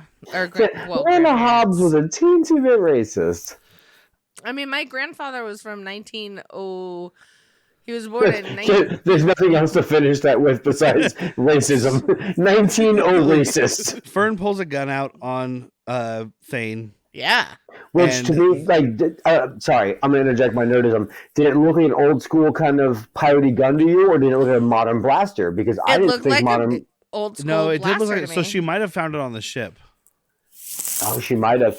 To me, it looked like 3 barrels, which like a Star Wars gun wouldn't need 3 barrels in this timeline because you have better batteries and shit like that. But in the you got the Andor gun where the chamber just flips. Yes, this would be something that's like, well, I got 3 barrels because it's all going to overheat. So maybe she did find it on the fucking ship. Yeah, that's what I'm saying. I didn't see her with the gun. Shit. It was it could on be the Old ship. Republic shit. Because when they get off the ship, the fucking Smee was like, "Don't forget your blaster," and she's like, "Got it." Oh, keep your blaster at your side. That's right. what I'm saying. Okay. She got it from fucking Smee. Okay. She's a badass bitch, though. I like her. She is. I'm saying I love her, and she is me. She is me, not Smee is me. Shmee is me. I said this when we did the trailer recap thing, but she kind of looks a lot like your sister, and it's really weird. Is it baby sister? Yeah. Yeah. It's Lexi? really weird because I'm just like, Whitney's sister's in Star Wars. Yeah. Yeah. But that also means that my daughter's in Star Wars, so we're good with that. But so Thane takes the gun away from her pretty easily because she's a small child. And then that's when Smee shows up. Do not touch my captain, and just beats the ever-loving shit out of all of these dudes. Fucking love it, dude. He power punches all of these motherfuckers. He uppercuts shit. werewolf out of the frame, and then turns around and walks back toward camera, and then the werewolf falls down. It's a really fun shot, by the way, because dude, he's got his. It's definitely the same. But it's like a precursor to Alan Tudyk's character in Rogue One, K2SO. The big galactic fucking hulking asteroid. It's not that, but it might be a precursor to that because it is a fucking hulk of a beast. Dude, I love Smee. Yeah, I'm in love. It doesn't hurt that it's fucking Nick Frost, but just design wise, I really like this thing. I love everything about Smee right now. If Bob Hoskins was still alive, you think he would have done it? Fuck yes. And in another universe, Bob Hoskins quit drinking, and he's voicing this character right now. And I gotta go find that universe. That would be so much fun. Don't touch me, Captain. Yeah, it would be. But yeah, so there's the fight, and that's when she, I think it's Fern, like dragging behind him, all badass. I love it. I think it's Fern who tells him, like, we're not pirates, we're just kids. And he's like, what the fuck you mean you're not pirates? Kids can't be pirates? He starts saying that before he gets fucking, what is it, EMP'd? Yeah. He EMP'd his pants. This is also where we see Jaleel White. Oh my god, yes, Jaleel Which White. I didn't notice in the opening scene. But he's him. part of this crew, so he must have been in the opening scene, too. Okay. So I didn't recognize him opening scene. I saw when he turned around at the bar, because everyone's kind of looking at these kids. He turns around at the bar and has what I'm going to call a Boba Fett level of augmentations on his face. I was I still said, is that, can I do that? I didn't spot it. I didn't spot his first turnaround, but then I was like, is that motherfucking Stefan Urkel? So it's not Steven Urkel. It's Stefan Urkel. It's weird though, Jack, because it's Steven Urkel. You argue with me about Boba Fett all the time about how people don't have mods. Yet here's Stefan Urkel running around as a pirate with KB mods. With a fucking mod. Well, that's like a helmet. KB is like augmentation. It's not a helmet. It's almost like a cochlear implant on the side of her Boba head. Fett mods he gets mad about where they've got shit installed in their face. And it just doesn't look Star Wars to me. It looks so fucking like steampunk, cyberpunk. But the way they're portraying it here, I don't necessarily like this one either. Sorry, there's a little delay, guys. Sorry, we're just cutting each other off. I don't necessarily like this either. You don't? I love it. And you're allowed to. I'm never going to tell anyone how to enjoy Star Wars. I wouldn't be that kind of fan. I don't like the Boba Fett ones because it's so big, blocky, and takes it out of it. Here, I just fucking talked about Lobot, where he has the augmentations around his head. For whatever reason, that works for me. This fucking like monocle jeweler's eye loop thing. It's not the a fan. poor people version. Yeah, okay. Ugh. Okay. Poor people in Star Wars, the worst. I can agree with husband right there. But I'm saying I love what they did with KB. Like, I love that that's the cyberpunk I'm talking about that I love. I like what they did with KB because I don't feel like it's an implant because she's raising and taking off her things. To me, it's like she has a virtual boy. She has a fucking, you know. But it's Google still glasses. implanted in her. Google because goggles. it's still like glued onto the side of her head. Well, that's just you so you don't lose it. It was funny though because Whitney said that she thought this was Jaleel White. Well, she said, "Is that I do that?" But I knew what she meant. So close. And at first I was like, "No, I don't think so." And then the next shot though, when he's face on, I was like, "Maybe." And then he talked, and I was like, "Oh yeah, that's Jaleel White." No doubt. I mean, I watched a lot of Family Matters, so Yeah, but good call because he doesn't exactly look the same. I mean, like he's aging gracefully, but that was how many fucking years ago? 30? Yeah, at least. Honestly, it was the eyes that did it for me. I was like, "Oh, those are his eyes." I know his eyes. I fantasized about that. So yeah, Wolfman and his gang. They shoot Smee with the fucking EMP. They arrest the kids and put them in the cell. And then the kids are all bickering about whatever. I do like when they send out the rat. They're doing like the mask thing. Oh, it's like, go get the keys, not the cheese. Drop the keys. The keys, Milo. But this fucking rat goes right to the key, and they're like, yeah, right there. And then it licks its balls and runs away. And I was like, well, what'd you fucking think you were going to get out of a rat? Again, this mouse is somehow sentient and controlling the robot.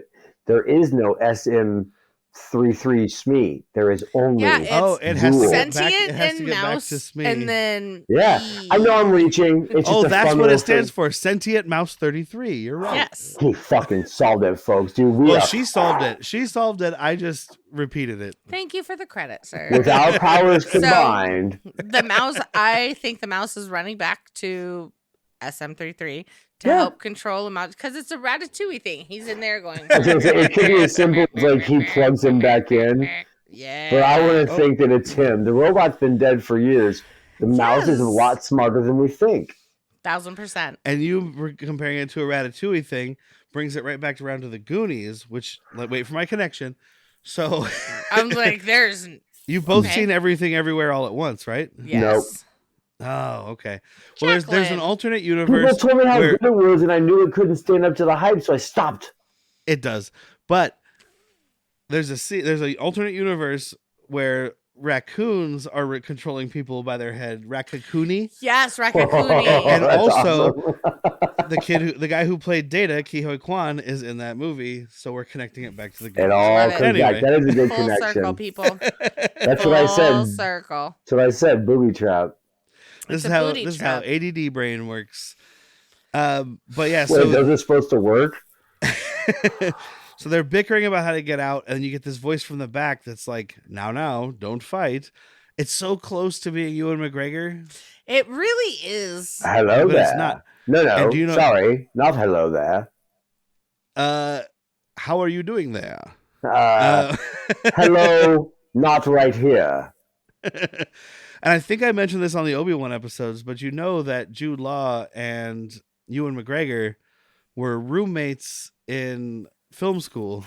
Yes. And while they were trying to become actors. I love this. And I can actually see Jude Law doing fairly well as young Obi-Wan. Like, I'm not complaining because I love Ewan McGregor as Obi-Wan. I think it's some of the best of the prequels. It's his casting. Jude Law is fine. Ewan McGregor is amazing. Yeah. Yes, exactly. But my point is, like, in another universe, there is a Jude Law doing Ewan McGregor or doing. Well, I'd watch that too. Hold on, there was another sex tape on the way. Can I pin that? Can I be like Jude Law doing Ewan McGregor? We are watching great pornos, worst people, and tonight it's Ewan McGregor is inside of Jude Law. I'm in it, or Jude Law inside of Ewan McGregor. I'm in it. I think I've heard before someone interviewed them and talked about their bromance, and I think it was Jude Law. It's like, don't call it bromance. I just love that guy. Like, it's not that you don't have to cheapen it. It's fucking love. It's not a bromance. Oh my god, I love that so much. Yeah, we hear that voice from the back of the cell. He comes out with his robes over his head and stuff, so you quote unquote don't know who it is. Like, don't publicize that Jude Law is in it in every single still that you put out, and then act like it's a surprise. Dun, dun, dun. Well, he wasn't in the first episode because that was setting up the kids, so he's probably not in the second episode, right? He's probably not in this series. But yeah, they're like, well, how are we going to get out of here? And he's like, well, with the key, of course. The space between you and me and the key is all imaginary or whatever. And he floats It's an the key over. illusion. It's an Illusion, Michael. And he's just like, but so I question, why didn't he do that in the beginning though? I think there's to go. I think that's part of it. I think the thing is, he heard them say they had a ship. Okay. Because it was his crew that put him in there. That's what I'm thinking. Yeah, I agree. I agree. I'm 100% on board with that. Yeah. I also think it from the that beginning. he saw this fucking kid's sock full of doubloons. You know what I mean? Oh. Like, well, How would he have seen it? And I can't he think popped it down. The kid popped it down right there because he's like, all right, dude, we need a plan. And KB's like, here's the plan. Get out of jail, reprogram the robot, go home. And he's like, that's like 3 big parts of a fucking plan. But then he just like unrolls the sock. He's like, what if I buy my way out? And they're all, cover that shit up, dude. Maybe Jude Law didn't see it. Maybe he did, maybe he didn't. But maybe he did. I still think he did because he's Did like, they- oh, you're from at I was gonna say, did they mention Atten in the prison? I bet you. AT&T. So yeah, I still think Jude Law's a bad guy. I don't think he's gonna I'm be a okay bad guy. with Okay, I'm gonna go to Rebels real quick, and we'll get there because I'm gonna make you both fucking watch it. So deal with it. This is friendship.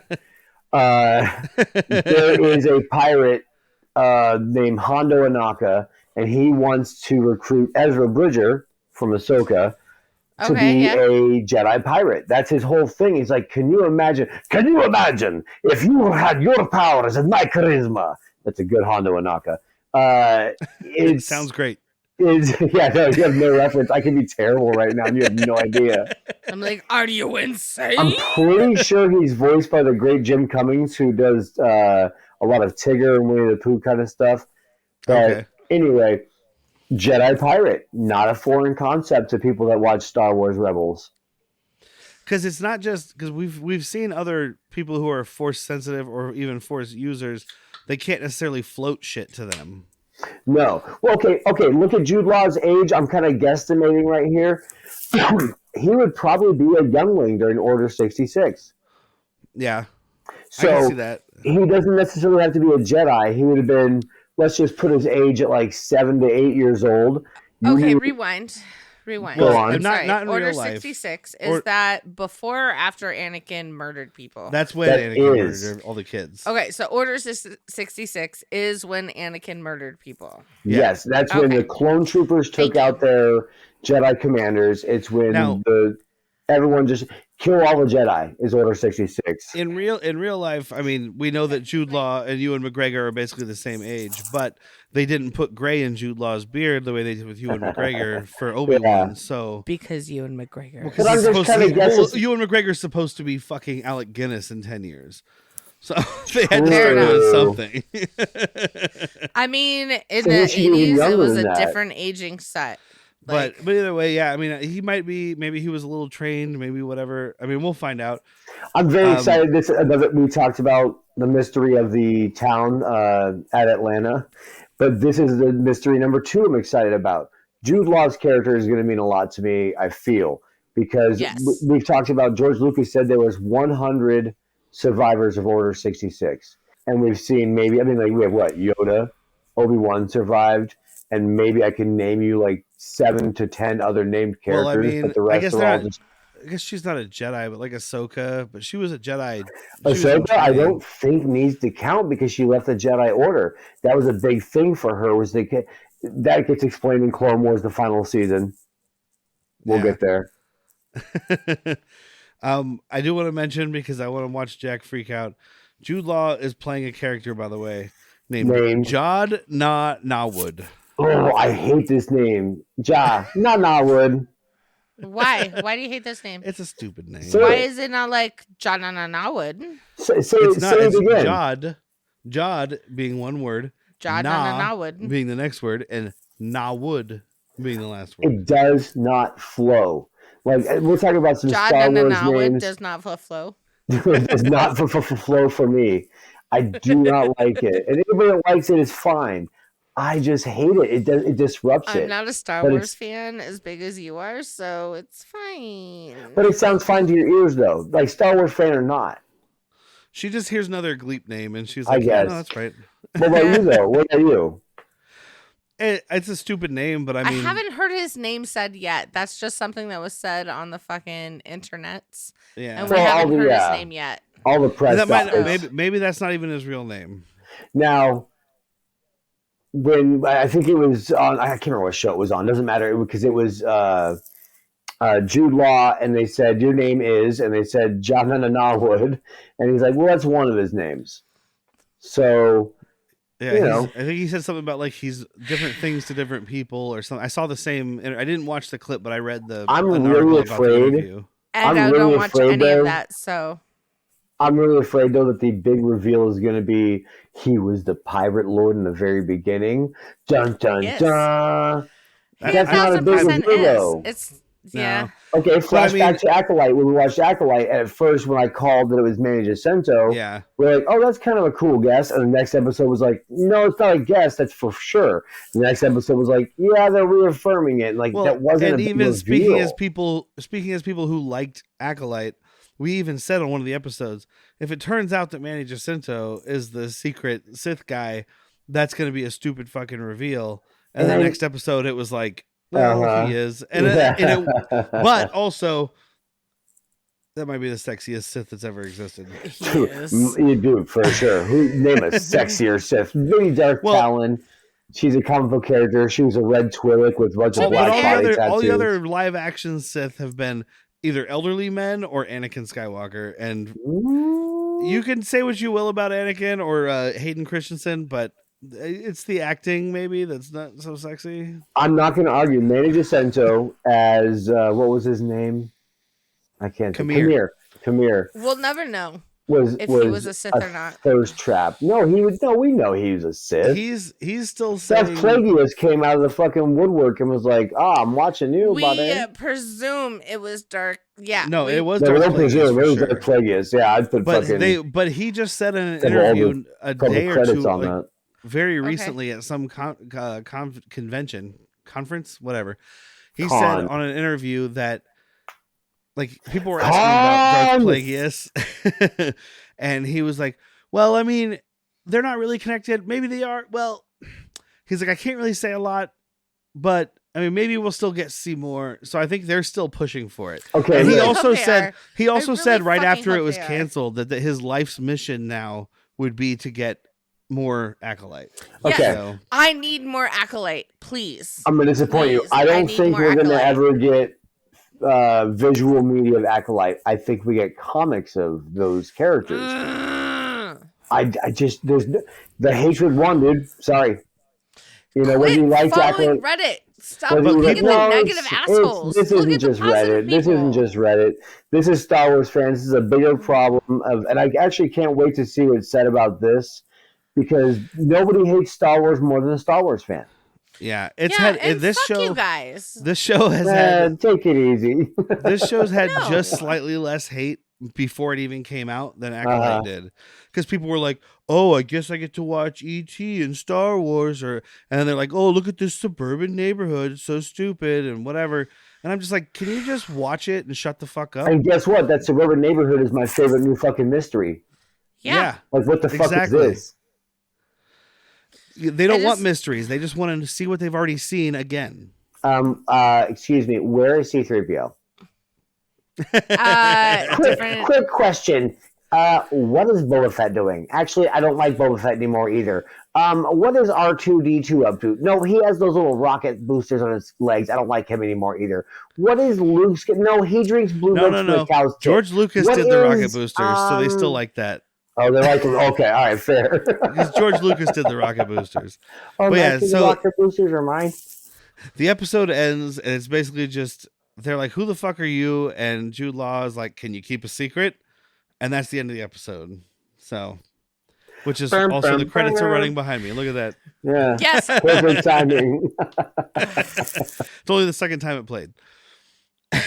Around the horn, Jack. So actually, you know what? Go ahead, Derek. I was just gonna say the way we usually end these, because it's a continuing series, is are you intrigued? Do you want to keep watching? Do you want to see what's gonna happen? I'd rather hear Whitney say it before me because I have a very I'm the different guest. opinion. I am the guest, correct? I am super intrigued. I'm very into this right now, just like I was with the Acolyte, and they didn't, unlike the Acolyte, they didn't just drip feed you some bullshit Yet. Hashtag yet. This is a 12 episode series. If that drip feed happens, I'm going to get more frustrated. But oh my god, right? I'm very much into this right now. Sorry, I just slammed a beer. I really like this. I want more of it. I love the characters. I don't think there's one I don't like, whether it's bad or good. And Derek and I watched this by ourselves. You were not with us. I don't watch Star Wars with people for the first time. Sorry. If you want to come over and watch New Hope all day. All day, baby. All day. On my way. So yeah, yes, two lightsabers. That's not so even if you're not recording with us next episode, you're gonna watch next episode. Like, I'm still watching next episode. Cool. Yes. Dope. I also may be on it.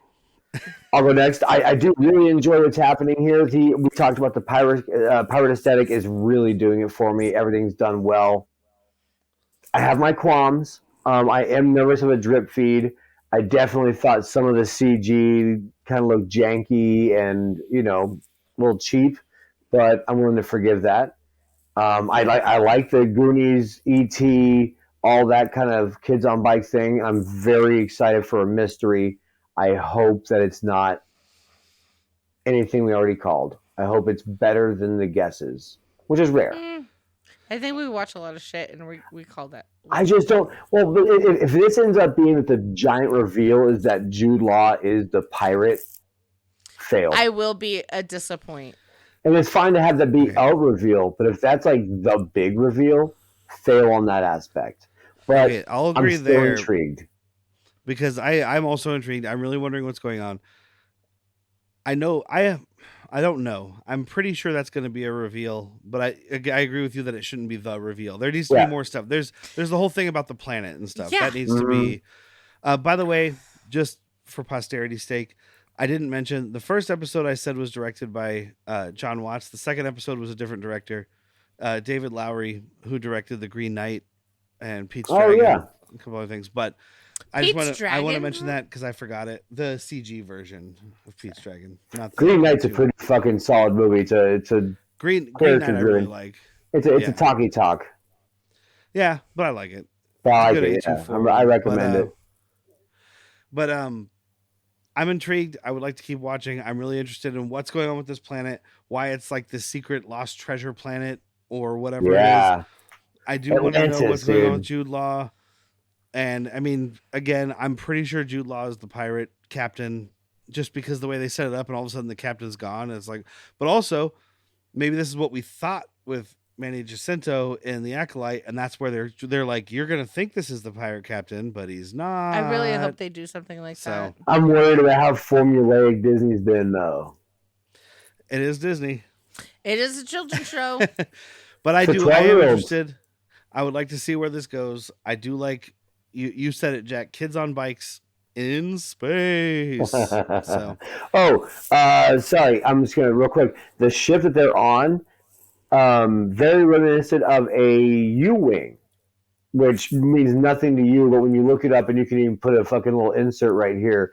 The U-wing from the back looks very similar to this ship that they're having, except this is a bulkier version. Saw Gerrera's ship is a U-wing, piloted by Two Tubes. Welcome back, Two Tubes.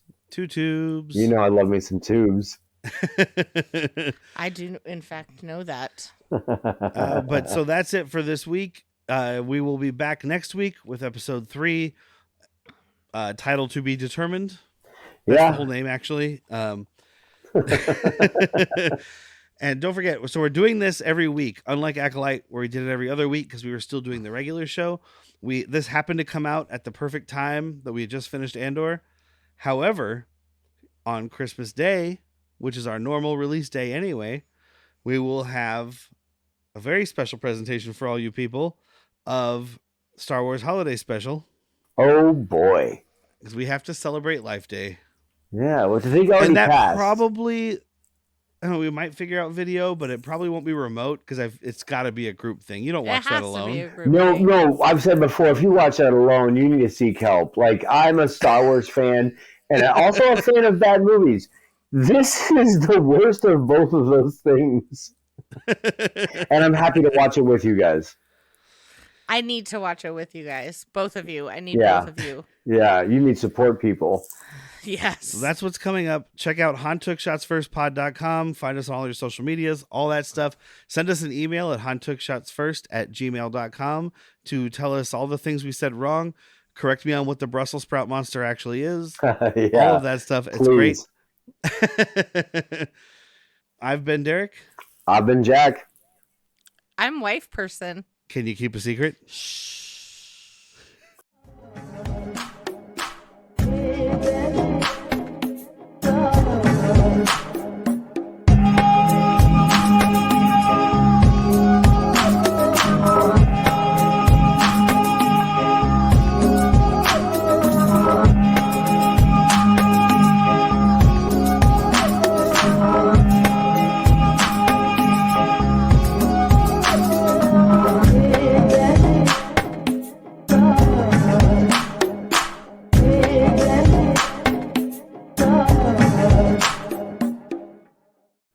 The helmet stays on.